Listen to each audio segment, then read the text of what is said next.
देशातल्या सगळ्यात मोठ्या बैलगाडा शर्यतीचा मानकरी जाहीर झालेला आहे। हेलिकॉप्टर बैजा आणि ब्रेक फेल या बैलजोड्यांनी शर्यतीचं मैदान मारलंय। कोल्हापूरच्या शिरोळचे बाळूदादा हजारे यांचा हेलिकॉप्टर बैजा आणि सांगलीच्या भिलवडी येथील पाटील डेअरीचा ब्रेक फेल बैलजोडीनं फॉर्च्युनर गाडी पटकावली आहे। तर लाखो बैलगाडी प्रेमींच्या उपस्थितीत चंद्रहार पाटलांची महा बैलगाडा शर्यत पार पडली।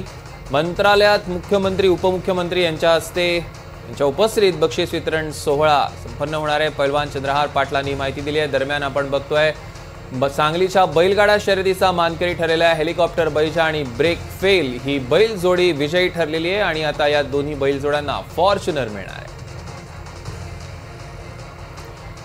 तर सांगलीची बैलगाडा शर्यत सर्वात मोठी चर्चेचा विषय ठरलेली होती। देशात सगळ्यात मोठी ही बैलगाडा स्पर्धा होती आणि त्यामुळे सगळ्यांचं लक्ष या बैलगाडा शर्यतीकडे लागलेलं होतं।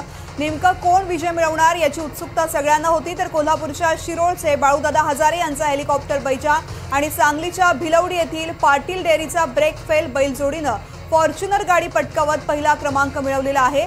लाखो बैलगाडी प्रेमींच्या उपस्थितीमध्ये चंद्रहार पाटलांच्या या शर्यत पार पडलेली आहे। मंत्रालयामध्ये मुख्यमंत्री आणि उपमुख्यमंत्र्यांच्या उपस्थितीमध्ये याचा बक्षीस वितरण सोहळा पार पडणार आहे।